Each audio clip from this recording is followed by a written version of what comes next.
Sokinlikdan kuch topadigan qalblar uchun. Uning ko'zlari asari. Shu payt ko'cha eshigining ochilgani eshitildi. Yuragim shig' etib ketdi. Yarim kechada kim bo'ldi degan o'y bilan ovozimni chiqarib, "Kim?" dedim. Qarasam, oshpazlar qaytishayotgan ekan. Ustozni ham olib ketishdimikan? Bo'lishi mumkin. Generalning gaplaridan ertami kechmi shunday bir voqea yuz berishini kutish kerak edi. Politsiya ma'muriyati uning iziga tushganiga shubha yo'q edi. Hodisalar halqalarini zanjir shaklida birin-ketin bir-biriga ulashib urinib ko'rdim. Bir necha kun avval 3-4 kishini varaqa tarqatish paytida ushlashgan. Muhsin Kamolni hibsga olishgan. Undan ko'paytiradigan bosma apparati ham bosilgan varaqalar saqlanayotgan uyning manzilini ko'rsatishni talab qilishgan. Politsiya boshqarmasining qo'mondoni ustozni tinchimagan odam deb biladi va hammasining payini qirqaman, ularning tuxumini quritaman deydi. Shuning o'zi xatarni bayon qilish emasmi? Koshki shu kechaning o'zidayoq ustozga xabar bera olsam. Asta-sekin uzuk kungi charchoq, mehmon kutaman deb qilingan yugur-yugur, bir qadah viski va keyingi likyor kayfi meni holsizlantira boshlagan edi. Isitmasi baland odamdek tizzalarimda og'riq sezdim va o'zimdan norozi, bezovtalangan holda uyquga ketdim. Keyingi kuni ertalab ustozga telefon qildim. Iztirobim behuda emas ekan. Kechasi nega hech kim telefonni olmadi? So'radim men. Hech kim yo'q edi. Javob berdi u. Rajab qayoqda edi? Kecha kechqurun olib ketishdi. Nega axir? Kim biladi? Tilimni tishlab qoldim. U ahvolimni sezdi, lekin o'zini yo'qotmadi. Meni tinchlantirish uchun hech gap bo'lmasa kerak albatta. Uni so'zsiz bo'shatishar, dedi. Farhod Mirzoni bugun ozod qilishadi. Hozir men oldingizga boraman, dedim men. Sizdan iltimos, o'zim aytmaguncha mening oldimga kelmay turing. Hozir trubkani qo'ying, dedi u buyruq ohangida. Axir sizda ishim bor, iltijo qildim men. Bilaman, dedi u. Lekin gap shu. Mening oldimga aslo kela ko'rmang. Xayr, Farangiz. U shunday dedi-da, trubkani joyiga qo'ydi. Men boshimni devorga suyagunimcha trubkani ushlab turib qoldim. Uni qaytib ko'rish nasib qilmagan ekan. Yo'q, noto'g'ri gapirdim. Uni yana bir bor ko'rdim, lekin bu gal gaplashishga jur'at qila olmadim. Hodisalar shu qadar shiddat bilan rivojlanib bormoqda ediki, mening qo'limdan hech narsa kelmay qolgandi. Ustoz bilan aloqa o'rnatishga qanchalik urinmay, u ruxsat bermasdi. Hatto telefonda ham uzuq-yuluq qisqa javob qaytarar va trubkani qo'yib qo'yardi. Uning bunday munosabati men uchun tahqirli va chidab bo'lmas darajada edi. Har gal u trubkani qo'yib qo'yganida naq burg'u bilan parmalayotgandek ta'sir qilardi. Uzuq kun uni kutardim. Undan biron xabar kelib qolar deb o'ylardim. Menga xush xabar yo'llaydi-yu, uyga chaqiradi deb ko'z tikardim. Bir marta hatto boshqa joyda do'stlarimdan birining uyida uchrashaylik, sizni bir ko'ray deya yalinib yolbordim ham. Ko'nmadi. Har lahza, hatto boshqa joyda bir ish bilan band ekanligini aniq bilgan paytlarimda ham yo'liga ko'z tikardim. Men unga kerakman, meni chaqirish kerak der edim o'zimga o'zim. Umrida qilmagan ishini qilib, to'satdan bostirib uyimga kirib keladi deya umid qilardim. Har doim uyga kelganimda birovdan xat kelsa, Faza Sulton xonamdagi stol ustiga qo'yishini bilishimga qaramay, ichkariga kirib hech narsa yo'qligini ko'rgach, birinchi duch kelgan odamdan onam, bobo yoki boshqasidan meni hech kim izlab kelmadimi, hech kim xat keltirmadimi deya so'roqlardim. Hatto xorijdan kelgan xatlarni ham chet el shtampi bosilganini ko'ra bila turib, undan kelgan bo'lsa degan umid bilan ochardim. Uning xati emasligini ko'rib, o'qimasdan stolga uloqtirardim. Ba'zan xatlar shu bo'yi bir necha kungacha qo'l urilmay yotardi. Bir kuni Farhod Mirzoni ko'chada ko'rib qoldim.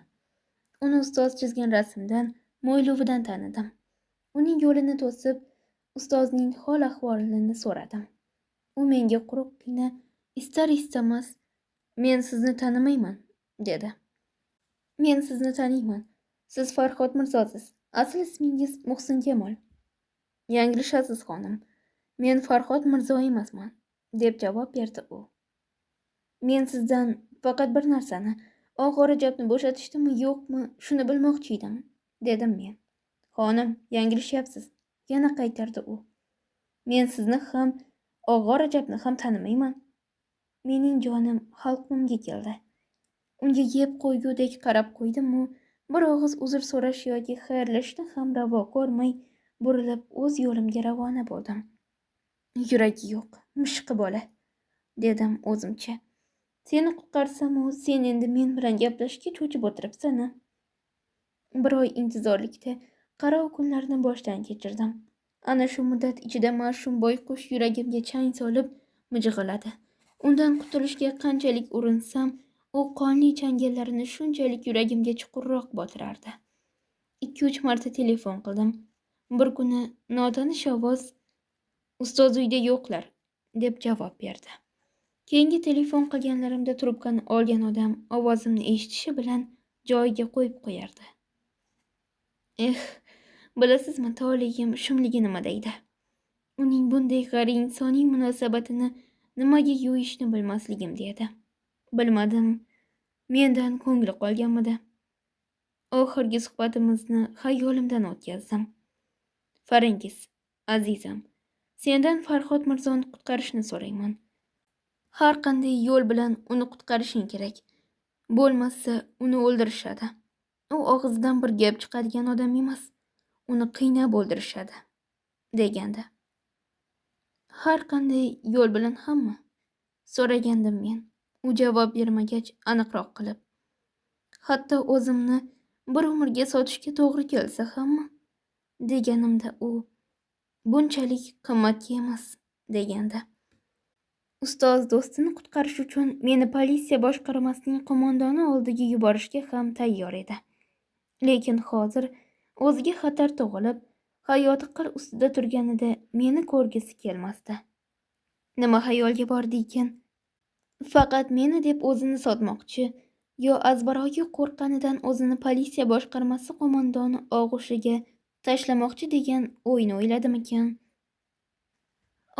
Agar mana shu rasmni yaratmaganida men shunday deb o'ylab tinchigan bo'lardim. Osoyishta, farog'atli bir turmush paydam bo'lib, oddiy hayot oqimiga ixtiyorimni topshirardim. Qayta bugungi qiynoqlarni chekmagan bo'lardim. Mana shu so'nggi yillarda hayotim xuddi o'shanday kecha boshlagandi ham. Ertalab bemalol uyqudan uyg'onardim. Choy, sut, tuxum, sariyog', murabbo va likorni o'rnimdan turmay tanovul qilardim. 2-3 soatlab yuvinib, taranib, o'zimga oro berardim. Tushki ovqatni Parijning eng a'lo otellaridan birida yoki kazolarning xonadonida baham ko'rardim. Tushdan keyin otga minib yoki tengdoshlarim bilan shamolday uchadigan yengil mashinalarga tushib sayr qilardim. Yoki bo'lmasa do'konlarni kezardim. Kechki payt yana oroyish, mehmondorchilik, mehmon kutish, vaqtichoqlik, qimor, sharob, xandon chehralar, frak, rang-yorang kiyimlar, gap sotish, beparvolik. Hayotning bor ma'nosi va maqsadi shulardan iborat bo'lardi. Erim ham bor bo'lardi. Ammo bir kuni Erondan keladigan gazetalarning birida uning vafot etganligi haqida o'qib qoldim.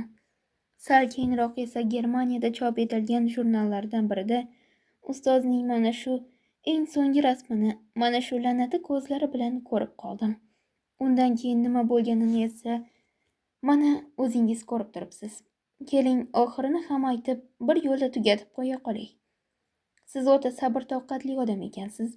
Agar mana shunday sukut saqlab o'tiraversangiz, bir kitoblik qilib gapirib tashlayman. O'shanda men bir oy arang chidadim. So'ng oromni, u general unvonini olgan edi. Yana kechki ovqatga taklif etdim. U shu o'tgan bir oy ichida ketma-ket telefon qilar, uyda bo'lmasam onamdan surishtirardi. 1-2 marta peshindan keyin aytmay turib, uyimizga kelib ketdi. Kelardi-da, o'tirib choy ichar, sigareta chekar, yana ilinjiga shama qilardi. O'sha oqshom fursat tug'ilishi bilanoq, "Xo'sh, hali ham xizmat bilan ovoramisiz?" deb so'radim. "Qanaqasiga?" so'radi u. "Hali ham odamlarni qamoqqa olyapsizmi?" dedim. "Yo'q, endi hech kimni qamayotganimiz yo'q. Fasodning uyasini topdik", dedi. "Qayerda ekan?" so'radim men. "Bittasi ustoz rassomning uyi", dedi. "Qaysi ustoz rassom?" xotirjam so'radim undan. "O'zingizni bilmaganga solmang. Mana shu ustoz rassom egasi. Siz uni yaxshi taniysiz. Sizning ustingizdan ham ma'lumot tushdi. Uning uyiga bordi-keldingiz bor ekan", javob berdi u. "Men bir oydan beri borganim yo'q. Ilgari rasmimni chizdirish uchun borardim", dedim men. "Nega bo'lmasa biz uning uyidan rasmingizni topmadik?" so'radi u. "Chunki men 2-3 marta bordim-u, ishi yoqmagach hafsalam pir bo'lib, qatnamay qo'ya qoldim. Uyda tintuv o'tkazdinglarmi?" so'radim undan. "Ha, tintuv o'tkazdik. Kerakli narsalarni ham topdik. Xullas kalom, kalavaning uchi topildi. O'zini qamoqqa oldik. O'lgudek pixini yorgan odam ekan. Hali bir og'iz gap chiqara olganimiz yo'q", dedi. Men qay ahvolga tushganimni sizga aytmay qo'ya qolay. O'zimni eng mudhish xabarlarga tayyorlaganimga qaramay, suhbatimiz shu yerga kelganda ixtiyorimni qo'ldan berdim. Rangim o'chib, hushimdan ketishimga oz qoldi. Ammo general bezovtaligimni yuzimga solishday pastkashlikka bormadi. O'zini tuta olishga qurbi va odobi yetdi. Tishimni tishimga qo'yib jimgina o'tirdim.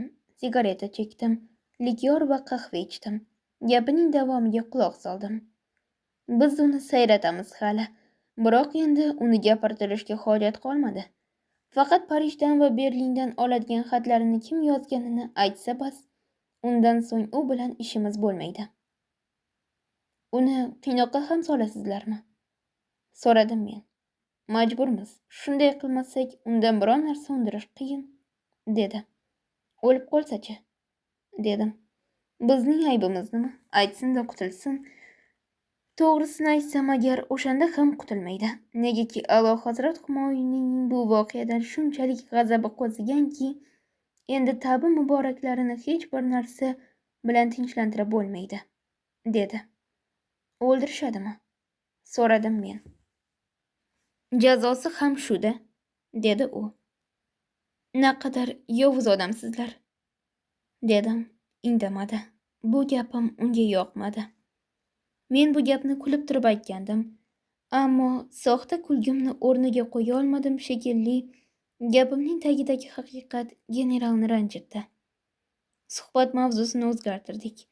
U Belgiya podshohining qaylig'i, Sardor Azam Kirmoniyning Monte-Karlodagi sharmandaligi, Avstriyaning Gitler qo'shinlari tomonidan ishg'ol qilinishi, Reyxning yong'ini, Misr elchixonasidagi o'g'irlik, ishlarining ko'pligi va shunga qaramay meni ko'rishga ishtiyoqi zo'rligi hamda menga bir chaqalik qimmati va qizig'i bo'lmagan mavzularni gapirdi. Sovuq javoblarimdan hushim yo'qligini sezib, odatdagidan ildamroq o'rnidan turib jo'nadi. Xayrlashayotganida odat yuzasidan qo'limni siqib turib dedi: "Ko'nglingizni olmang, hech qisi yo'q. Oyingizga salomimizni yetkazing." O'sha kechasi men o'z taqdirimni hal qildim. "Nozim janoblari, siz nima deb o'ylaysiz? Gapirmaysiz, hech narsani so'ramaysiz. Aytsangiz aytmasangiz, fikringizning ninaning uchchalik ham mening hayot oqimimga ta'siri bo'lmaydi. Dahshat to'la nigohingizdan ahvolimga achinayotganingizni sezib turibman. Men hech kimdan rahm-shafqat qilishini so'ragan emasman. O'zingizcha ahdidan qaytgan, qo'rqqan, shoshilgan, anglamasdan xulosa chiqargan deb o'ylayotgan bo'lsangiz kerak." Bular aytishgagina oson. Lekin o'sha kecha men bilan hamsuhbat bo'lib, sizga yuragimni ochib tashlaganimda shubhasiz taraddudda qolgan bo'lardingiz. Hozir o'tmish voqealari haqida hukm chiqargandek osonlik bilan hukm chiqarmasdingiz. Qat'iy fikrga ega bo'la olmas edingiz. O'tmish haqida hukm chiqarish oson ish. Ammo o'zingiz to'fon oqimiga qulagan paytingizda va hayot seli sizni qoya ustidan uchirib, mudhish po'rtani komiga tashlaganida bor himmat va matonatingizni ko'rsata olsangiz, boshingizga tushgan bor xavf-xatardan dovdirab qolmasangiz, ana o'shandagina hayotning osoyishtalik paytidagi lazzatini bilasiz. Mana shunday osoyishta fikr yuritish nechog'lik oson, naqadar xush yoqadi. Ammo siz o'zingiz o'ylab ko'ring-a, shunday bir o'tmishga ega bo'lgan, vujudimga uya qurgan shunday bir taraddud va ikkilanish janjalida qolgan mendek sarson sargardon kishi shunaqa baland himmatga qodir bo'la olarmidi? Men otamning qizi edim. Otam esa bir marta qiyinchilikka ro'para kelishi bilanoq bosh egib tiz cho'kdi. Tavba qilib yer o'pdi va orqaga chekildi. Xo'sh, mendan nima kutasiz? Ustoz ham mana shu sizning tahqirli nazaringiz bilan menga qaragan. U ham so'zsiz mendan boshqa narsa kutgan. Buning dalili mana shu chizgan hardam xayol, yaramas ayol ko'zlarida. U ham sizga o'xshab xavf-xatar sezganim hamono shovullab turgan dengizdan qochib, o'zini o'rdakdek sassiq balchiq halqobga urgan deb xulosa chiqargan. Sirasini aytganda, ustozda ham ayb bor edi. Menga o'z ta'sirini o'tkazishi mumkin edi. Nega u o'zini mendan olib qochdi? Nega qalbimga yo'l topishga intilmadi? Men xotini yoki ma'shuqasi bo'lishim shart emas edi. U meni foydali hayot yo'liga jalb qilsa bo'lmasmidi? U esa aksincha meni o'zidan, tug'yonli hayotdan chetlatib, tuban kishilar dunyosiga itqitdi. Endi bu gaplardan ne foyda? Nega o'zimni himoya qilayotibman? To'g'risi bu himoya emas. Niyatim o'sha boshda aytganimdek, tomog'imni bo'g'ib turgan tugunni yechish. Keyingi kuni ertalab soat 6:30da hali ishga ketib ulgurmasdan generalga telefon qildim va undan politsiya boshqarmasiga bormasdan oldimga bir kelib ketishini iltimos qildim. Biron yangilik bormi? So'radi u. Ehtimol siz uchun yangilik bo'lar, dedim. Bo'pti, boraman. Rozi bo'ldi u. Iltimos, albatta keling. Nonushtani ham shu yerda qilarsiz, ta'kidladim men. Nonushta qilib o'tiribman. Hozir yetib boraman, dedi u javoban. Siz hech bo'lmaganda mana shuni hisobga oling. Shunday bir og'ir masalani hal qilish men uchun osonga tushmadi. Qaysi bir ayol o'z ixtiyori bilan tanasini sotadi? Ayol kishi uchun o'zi sevmagan erkakka vujudini topshirishdan qabihroq hech narsa yo'q. Siz erkaklar bu nafratni hech qachon tatib ko'rmagansizlar. Buning ustiga bir kechaga yoki bir marta, 2 martaga emas, balki yillar davomida bir umrga sotish. Yana o'zi sevgan erkakning mehr-muhabbati, erkalashga yillab intizorlik bilan ko'z tutgan, uni izlab dunyoni charx urib kezgan va nihoyat borliqning toshloqlarida sarson bo'la-bo'la endigina ishq vodiysiga qadam yetgan menday bir ayol uchun. General xonamga kirib kelib, jiqqa yosh ko'zlarimni ko'rib seskanib tushdi. Tinchlikmi? So'radi u. General, sizda shoshilinch ishim bor. Ishga bormasdan oldin bu yerga kelib ketishingizni iltimos qilishimning sababi ham shu. Odatdagi javob muomalalar bilan gapimni bo'lmoqchi edi. Men oldini olib dedim. To'xtang. Ijozat bersalar men avval arzimni aytsam, so'ng siz javob bersangiz. Sizdan iltimosim bor. Buni bajarish qanchalik mushkul ekanligini yaxshi bilaman. Ammo bajarsa bo'ladigan ish. Ko'zim yetadi. Evaziga men ham sizning har qanday shartingizni bajarishga tayyorman. U o'rnidan turdi. Borib xonaning burchagidagi pastak o'rindiqni olib kelib, men o'tirgan kreslo yoniga qo'ydi-da o'tirdi. Qo'limni olib bir narsa deyishga og'iz juftlagan edi, qo'ymadim. General, men gapimni tugatganim yo'q. Men ham bir og'iz gap aytay. Sizning nima demoqchi ekanligingizni bilaman. Unga og'iz ochirmadim. Yo'q, keling, men oldin gapimni tugatay. Sizdan rad javob olishni istamayman. Sizga har qanday shartingizni bajarishga tayyorman deganimda, ilgarigi talablaringizni ham nazarda tutyapman. Men jon dilim bilan xotiningiz bo'lishga tayyorman. Buni mening eng so'nggi va qat'iy javobim deb biling. Shunday deb uning qo'lini siqib qo'ydim. Xoh ishoning, xoh ishonmang, men bu odamdan bir erkak sifatida ham nafratlanardim. U qayta so'ranishdan bo'lak menga uylanish maylini boshqacha yo'l bilan hech qachon izhor qilmagan edi. Shunga qaramay jon dilim bilan xotiningiz bo'lishga tayyorman deganimda, u ham qo'llarimni siqib qo'ygani menga xush yoqdi. Men sizga tegishga tayyorman, yaxshi xotin bo'la olaman, deb gapimda davom etdim. Siz xohlagandek farog'atli turmushni ta'minlayman. Siz ustoz makonni qutqarishingiz kerak. Uni ozod qilish faqat sizning qo'lingizdagina emasligini ham bilaman. Raqiblaringiz bu yanglishuvingizdan o'z manfaatida foydalanishlarini ham bilaman. Alloh Hazrat bu ko'ngilchanligingizni kechirmasligini ham bilaman. Siz o'ylayotgan ming xil mulohazaning hammasini bilaman. Bularni menga aytmang. Nega ustozga bunchalik parvona bo'lib qolganimni ham so'ramang. Siz u bilan siyosiy aloqamiz borligini ozmi ko'pmi bilasiz. Faqat shuning uchungina kelajakda birga umr kechiradigan odamim oldiga bunday jiddiy talab qo'ymagan bo'lardim. Ustoz so'nggi 100 yil ichidagi Eronning eng ulkan rassomi. Uning bugungi shohning qahr-g'azabiga uchragan paytdagi hech kim nazarpisand qilmayotgan ahvolini e'tiborga olmang. Uning ishlari barhayot qoladi. Ertangi kun uning har bir rasmi mamlakatning eng qimmatbaho boyligiga aylanadi. Agar u sizning yordamingizda diktatorning qo'lida o'lsa, bu sharmandalik sizga bir umrlik o'chmas dog' bo'lib qoladi. Undan so'ng ko'nglingizda asrab yurgan barcha orzu-umidlaringiz barbod bo'ladi. Keyinroq borib laqabingiz ustoz makonning qotiliga aylanadi. U kishining Eronning yosh avlodi, oq-qorani tanigan odamlar orasida obro'yi baland. O'zingizga ma'lum, axir men ham bir paytlar rassom bo'lganman. To'g'rirog'i bo'lmoqchi edim. Shunday ekan uning ishlari qanchalik qiymatga ega ekanligini bilaman. Siz uchun u bor yo'g'i hokimiyatga muxolif asir kishi. Ammo bu mahbusning o'limi bilan uning ustozligi unutilmaydi. Keyin doimo pushaymon kechib yurasiz. Nega bunday dahshat bilan qaraysiz? Siz qo'rquv dahshat nimaligini bilmaydigan odamsiz-ku. Ha, bu muhim ish, katta ish.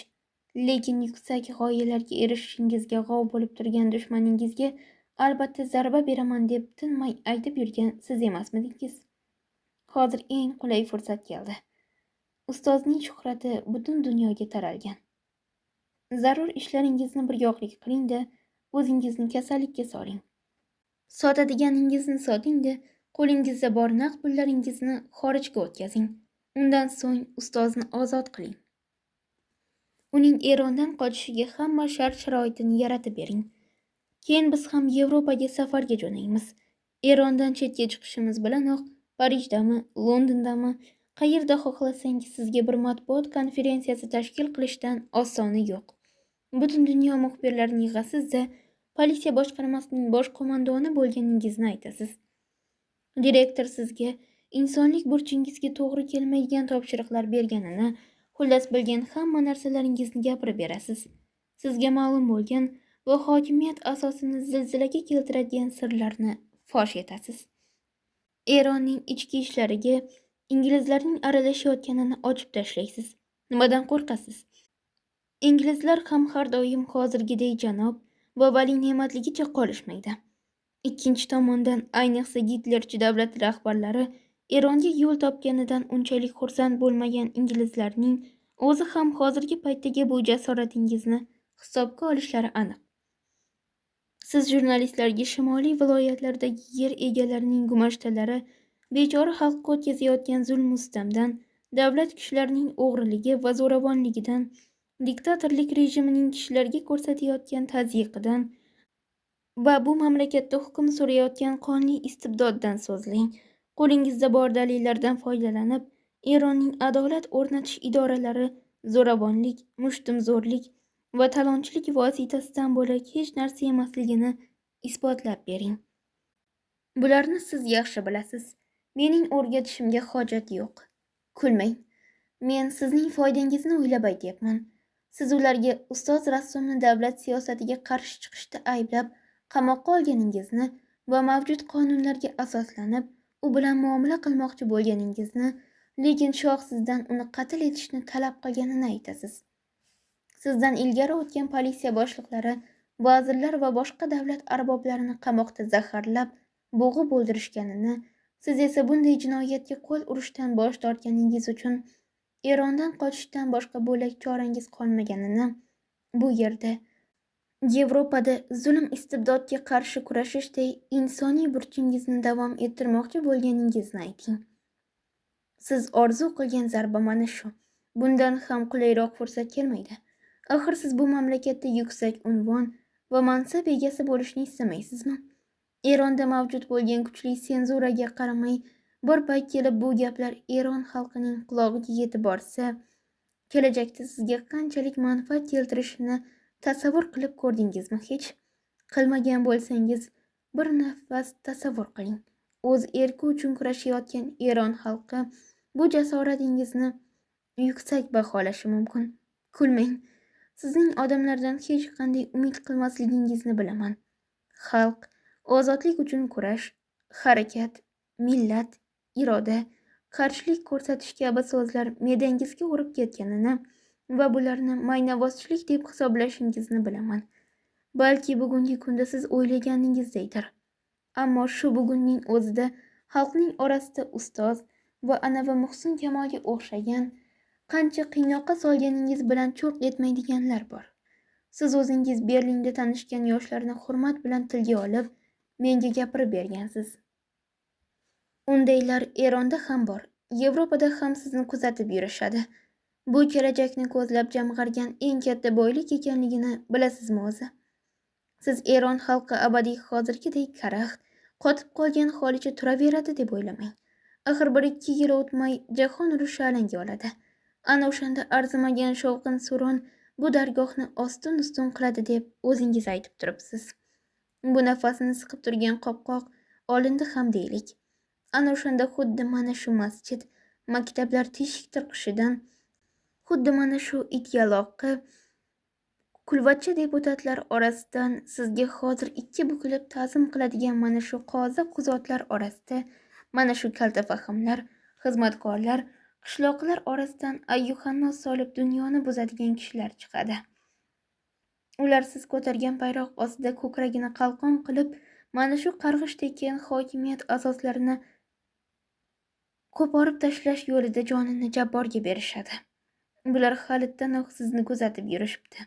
Ana o'shanda orttirgan yaxshi nomingiz sizga shu qadar asqatadiki, hozirgi davlat arboblari, hatto payt poylab bir burchakda pusib yotgan tagli-tugli zotlarning hech biriga bunchalik obro' nasib bo'lmaydi. Adolat yuzasidan ham to'g'ri bo'ladi.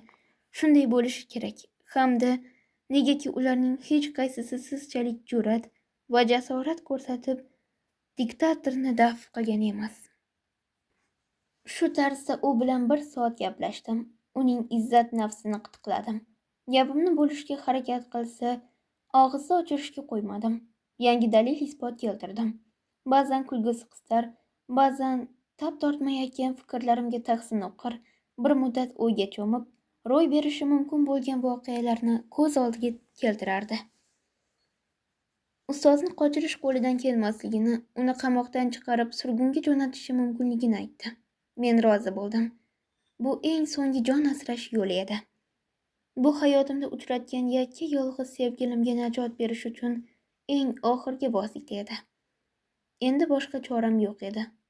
Yo uni qoniqtirishim, yo bo'lmasa agar omadim kelsa, unda nima qilishimni o'zim ham bilmas edim. Nihoyat u to'g'ri saroyga borishga, shoh bilan gaplashib, ustozni ozod qilish, ayniqsa qo'lidan hech ish kelmay qolgan hozirgi bir paytda Alloh Hazrat foydasiga xizmat qilishini aytib, uni ishontirishga urinib ko'rishga va'da berdi.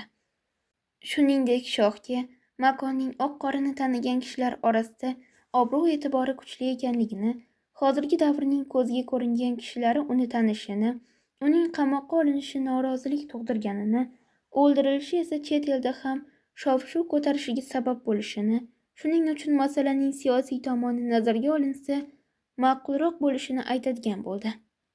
Generalni ko'ndirish oson bo'lmadi. U menga e'tiroz bildirar, men esa unga tushuntirish ko'rinardim.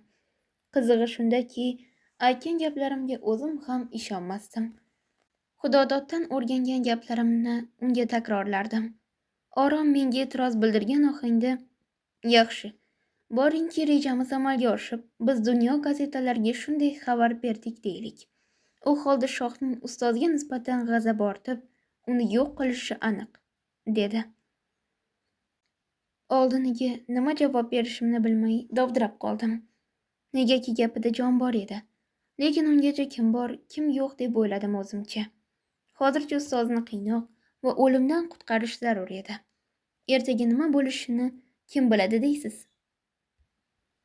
Yo'q, unday bo'lmaydi, dedim men.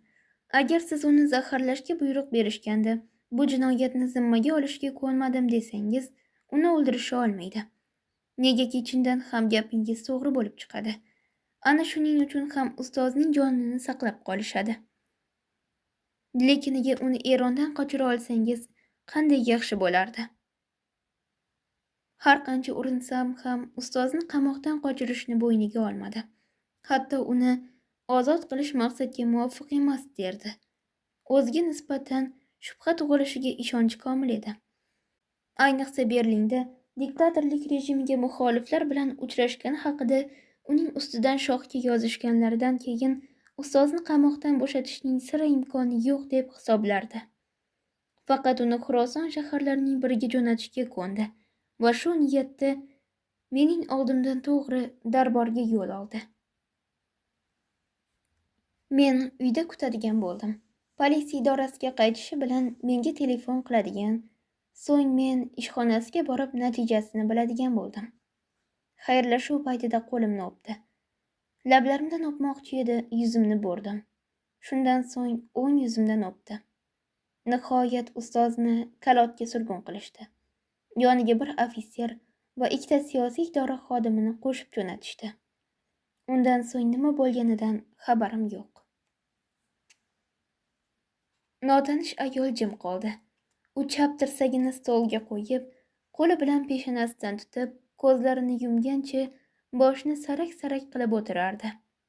Balki en so'nggi uchrashuv manzarasini ko'z oldidan o'tkazayotgandir.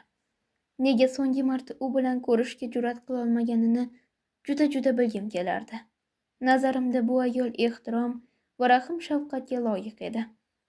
Qizig'i shuki, bu ayol o'z jonbozligini hech hisobga olmasdi.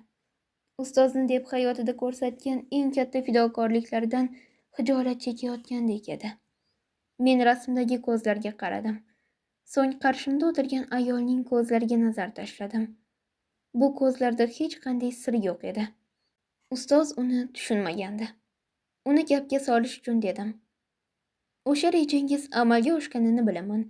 Negaki diktatorlik hokimiyatining so'nggi kunlarida politsiya qo'mondonlaridan birining ismi yodimda yo'q. Albatta, mana shu general Orom bo'lsa kerak. Erondan qochib ketgani va qaytib kelmagani esimda. O'sha paytlarda odamlar o'rtasida har xil ovozalar tarqalgan edi. Hatto Yevropa matbuoti uning tilidan ba'zi bir gaplarni e'lon qilganini ham eshitgan edim.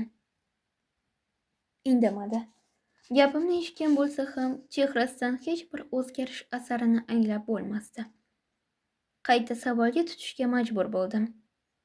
Xo'sh, shunday qilib generalga turmushga chiqqansiz. Ustozning o'limini eshitganingizdan keyin esa bergan va'dangizni buzib, Eronga qaytib kelgansiz. Shundaymi? Endi ijozatingiz bilan yana bir narsani so'rasam. Hali uni yana bir marta ko'rdim. Lekin u bilan gaplashishga jur'atim yetmadi dedingiz. Bir-ikki og'iz so'z bilan buni ham gapirib bera olmaysizmi? Notanish ayol yig'lardi. Nozim janoblari, bu hayotimning eng pinhoniy siri edi. Bundan hech bir bandaning xabari yo'q edi. Negaki boshqa ishlarim haqida ozmi ko'pmi, xullas xabardor odamlar bor. Hatto mening siyosiy aloqalarimdan ham o'zingizga ma'lum politsiyaning xabari bor edi. Ammo butun umrimni qurbon qilib, uni qamoqdan ozod qilganimni, juda bo'lmaganda uni qutqarishga umid bog'lab harakat qilganimni Oromdan boshqa hech kim bilmaydi. Holbuki yig'i gapirishga imkon bermasdi. Ko'zlaridan yosh quyilib, hiqillaganicha hikoya qilardi. Holbuki, agar yana ozroq jur'at qilsam, yana jinday jonbozlik ko'rsatsam, agar ustoz andagina menga yo'l qo'yganida, o'sha hech kimning boshiga tushkulik qilmagur, mening yordamimga qattiq muhtoj bo'lgan kunlarda meni oldiga qo'yib, ko'proq dalda berganida, uni qo'ldan berib qo'ymagan bo'lardim. Uning ketidan qolmasdim. Surgunga birga ketardim. Pul, pora, nufuzimni ishga solib, ota-onalarimning davr hukmronlari bilan aloqa qilgan, u yerda turmush va ish sharoitini yaratib bergan, uni foydali hayot og'ushiga qaytargan bo'lardim. Nima uchun o'zimni tanitishni istamaganimni endi tushungandirsiz. Hatto sizga dilimning eng pasqam, gadoy topmas go'shalaridan xabardor bo'lgan kishiga ham o'zimni tanitmoqchi emasdim. Men do'stim, oshig'im, dunyoda birga yashay olishi mumkin bo'lgan yagona insonni umrining eng og'ir damlarida yolg'iz qoldirib, uning dushmani, orzu va armonlarining eng qonxo'r dushmani bilan turmush qurdim. Ha, buni u ham bilardi. Chunki 1-2 haftadan keyin Xudododning qaylig'i bolalar vrachi bo'lib, Eronga qaytdi. Yetib kelishi bilan ustozning qamoqqa olinishi natijasida vujudga kelgan ahvol vaziyatni aniqlab, Xudododning Eronga qaytishiga zamin tayyorlashga kirishdi. General bilan ahd paymon qilib, gapni bir joyga qo'yganimizdan keyin Eronda o'tkazgan o'sha 2-3 hafta ichida mening oldimga ham keldi. Lekin men hamma gapdan xabarim bo'lishiga qaramay, kundalik ishlardan gap ochishga imkon bermadim. O'sha yatsama kulgu, o'sha soxta ochiq yuz bilan uni kutib olib, unashtirilganimni va yaqin o'rtada Parijga qaytishimni aytdim. Albatta bu xabar ustozga ham yetib borgan. Shuning uchun mana shu rasmni yaratgan. Kim aybdor edi? Men gunohkormidim yoki mana shunday qaro kunlarni mening boshimga solgan umi? Politsiya qo'mondonining xonasiga kirib kelganimda juda vaqti chog' edi. Ichkariga kirishim bilan adyutantini chaqirib, oldimga hech kimni kiritmang. Odam yuborib, rassom makonni qamoqxonadan olib keltiring.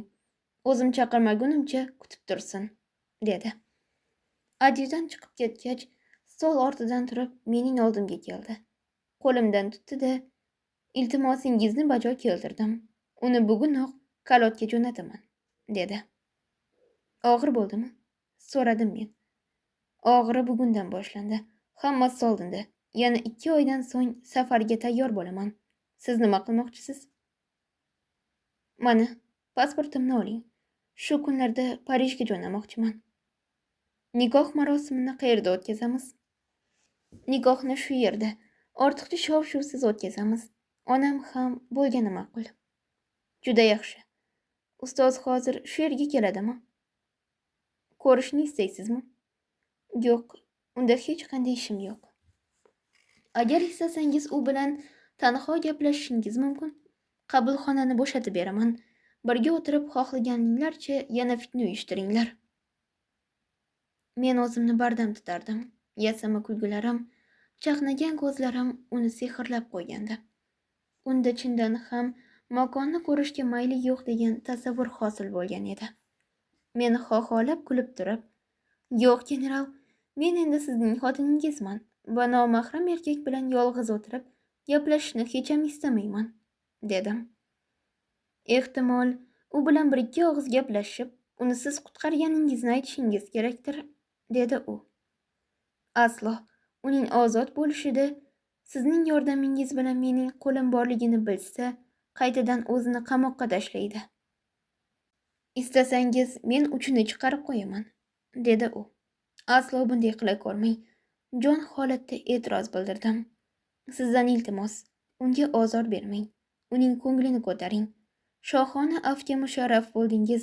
Buning birdan-bir boisi ulkan san'atkorligingiz deng. Afsuski Tehronda qolib, o'zingiz uchun nomunosib ishlarga qo'l urishingiz mumkin emas.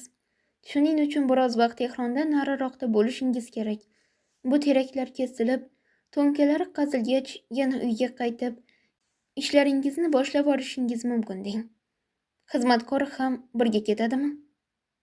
Yo'q. Xizmatkori ham qamoqda o'tiribdi.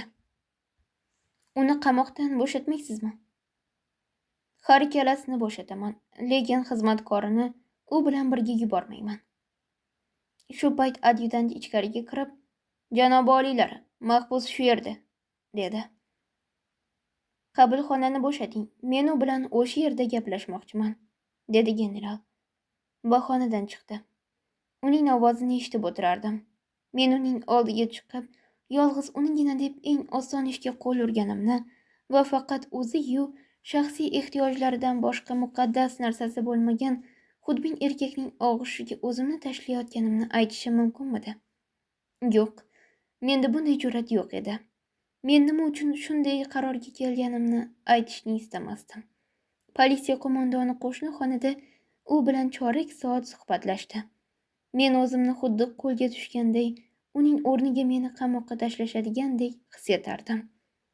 Yuragim gursillab urar, ko'ksimning tez-tez ko'tarilib tushishidan xijolat chekardim. Istasam ularning gapini eshitishim mumkin edi, lekin eshitgim kelmadi. Politsiya qo'mondoni muloyim, odob bilan gaplashardi. Ustoz quloq solib o'tirar va faqat ba'zida qisqa-qisqa javob qaytarardi. Oxiri chidab turolmadim. Asta borib eshikning dastasidan tutdim-da, tirqishdan uni ko'rmoqchi bo'ldim. Birdan telefon jiringlab meni cho'chitib yubordi.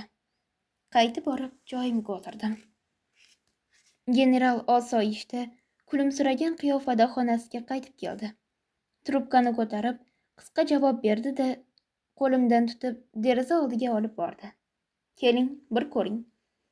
Ustoz boshini g'oz tutib, dazmollangan bashang kiyimida bir ofitser va ikkita siyosiy idora ma'murlari hamrohligida politsiya boshqarmasi zinasidan pastga tushib borardi. Posbonlar unga salom berib yo'l bo'shatishardi. Ustoz bamayli xotir bosh irg'ardi. Zinadan pastga tushgach bir nafas to'xtab, osmonga qaradi. So'ng chuqur nafas olganday ko'kragi ko'tarilib tushdi. Bu uni so'nggi marta ko'rishim edi. Bu manzara bir umrga xotiramda saqlanib qoldi. Nozim janoblari, iltimos, endi bas qiling. Boshqa savol bermang, yetar. Endi sizga aytadigan gapim qolmadi. Siz uchun yangilik bo'lgan hech narsa ham aytmadim. Mening ichimni talab, g'ajib yotgan narsa hali ham aytilmay qoldi. Agar men ichimni kuydirib turgan narsani izhor eta olganimda, shoir, yozuvchi, rassom, san'atkor bo'lgan bo'lardim. Lekin hech qaysisi bo'la olmadim. Siz ustozning hayotiga qiziqqan edingiz. Uni hikoya qilib berdim. Menga o'xshagan, hayoti bu Balchiqzordagi erkaklarning havoyi havasi qurboni bo'lgan ayollar ko'p topiladi. O'z ishingizga ham, ustoz hayotiga ham aloqasi bo'lmagan mudhish hissani shunchalik sabr-toqat bilan tinglaganingiz uchun sizdan minnatdorman. Mana bu rasmni ham olib keting. Endi bu asarga mening hech qanday qiziqishim qolmadi. Ustozingiz yanglishgan. Bu ko'zlar meniki emas. 1951-1952 yillar. Dekabr, may. Bozor Kalaviyning Uning ko'zlari asari o'z nihoyasiga yetdi. Izohlarda bu asar haqida o'z fikringizni yozib qoldirsangiz xursand bo'lardim. Kanaldan uzoqlashmang. E'tiboringiz uchun rahmat. Videoga like bosib, obuna bo'lishni unutmang. E'tiboringiz uchun rahmat.